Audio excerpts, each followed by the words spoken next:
a 35th generation New Mexican who organized political, or the presidential Obamas, and led the New Mexico State Democratic Party. She made an unprecedented run and win as one of the first Native women to serve in the U.S. House of Representatives. That's amazing. When you consider how few women there are, to be a Native woman is pretty amazing. And then made history when she was appointed to serve as the Secretary of Interior. And if you go out to her website, you can see all the things she did as the Secretary of Interior. In all of her roles, her prolific leadership led to accomplishments that make the lives of working families better. And I know that personally because she knows my brother, who is very involved in the Working Families Party. She brings her personal experience as a military kid, a single mom, and a Pueblo woman to stand up for working families, Native and underserved communities, and to address the climate crisis. It is my privilege, it's my honor to welcome Deb Haaland.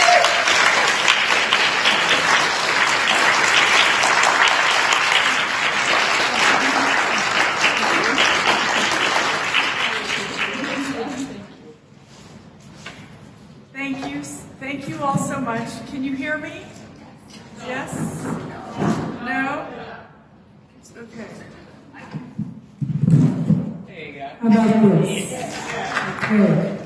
Thank you. Thank you very much for that very kind introduction, Regina. I am so happy to be here. Thank you so much for inviting me to share some remarks this evening. I also want to give another hand to Voices of the Barrio, whose poems speaks for the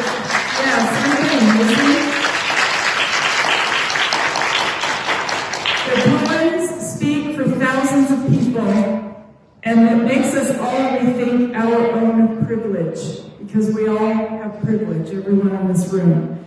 It's like the ancestors speak through them. And I know I get chills. I saw your poem on social media before I came here as well. So yes, chills all the way. Really amazing words. Thank you for that. It speaks to the power of poetry to lift up underrepresented voices and raise the issues that plague our society. I'm not sure many of you know, but I'm a professional writing graduate. I graduated with my degree in English and professional writing. And I haven't used it that often, just so you know. But when I was an undergrad at the University of New Mexico, I took a poetry class taught by Joy Harjo, a preeminent Native American woman poet. And she saw me so much that she asked me to intern for her. I remember being in awe of her ability to tell stories in a way that shed light on injustice.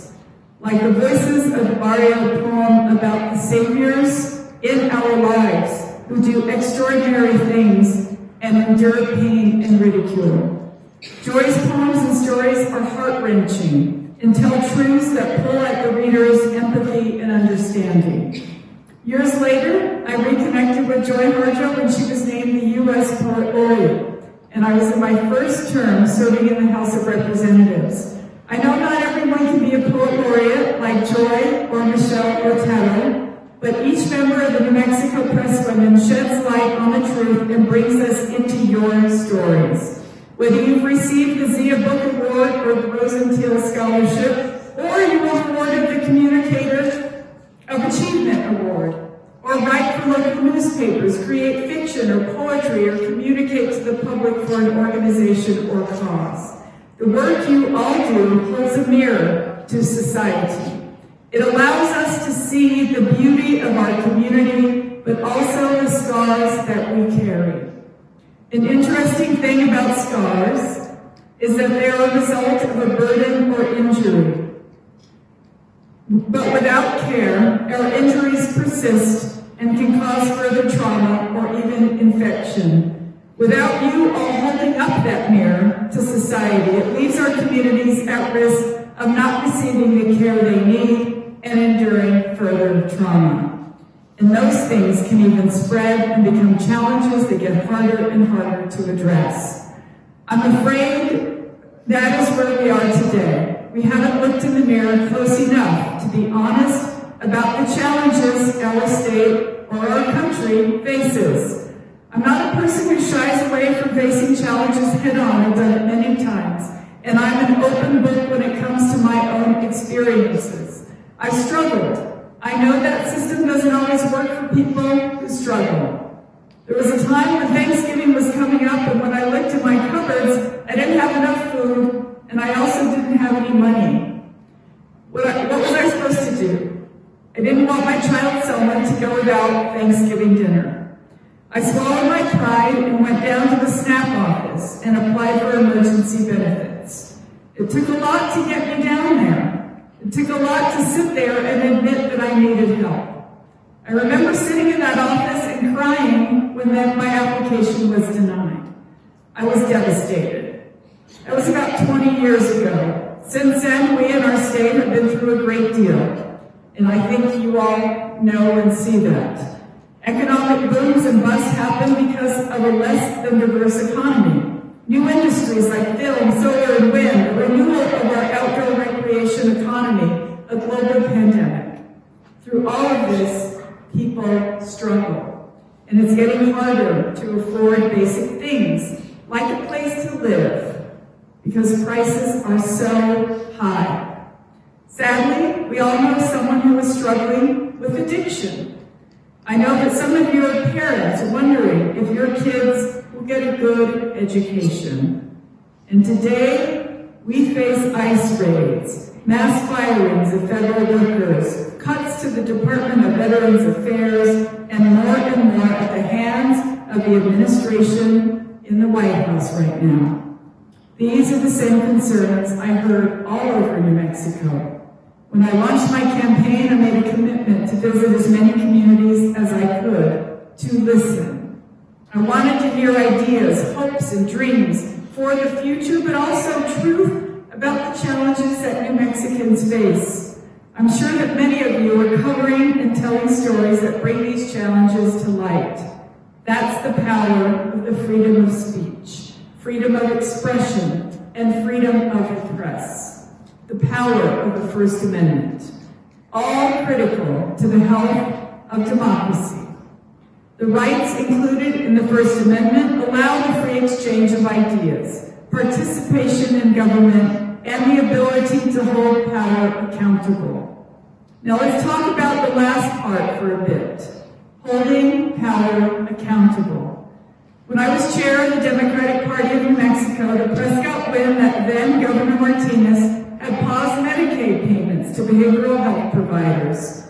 It was a move that caused many providers to go under. And as a result, New Mexicans with mental health needs were left out in the cold. If it wasn't for the reporting by local newspapers and TV, New Mexicans could have been left in the dark. And Governor Martinez may never have had to answer to the people for her actions. Today, New Mexico faces a similar threat to Medicaid through the likelihood of intensive budget cuts at the federal level. Without reporters asking the Republican caucus about how they plan to make so many cuts in the budget and requesting access to public records, the public may have never known about how the math threatened Medicaid. It's a common thread amongst leaders who run on cutting budgets and taxes in the name of so-called efficiency. That's why the First Amendment is so important. It humanizes the impacts of our policies. It brings to light the challenges that people face. And that's why the attacks on the press in this political climate are so concerning. Am I right?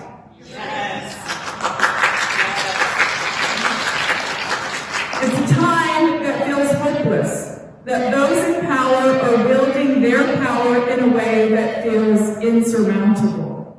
But I want to go back to the day that my emergency SNAP benefits were denied. Selma and I still had Thanksgiving.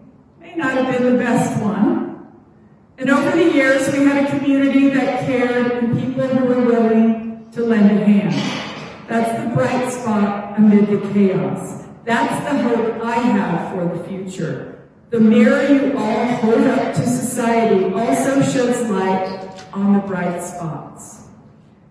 New Mexicans are fierce. We care about our communities. We share even when we don't have much ourselves. Stories give us a window into the realities of our neighbors and help us to empathize with them. And yes, we face many challenges.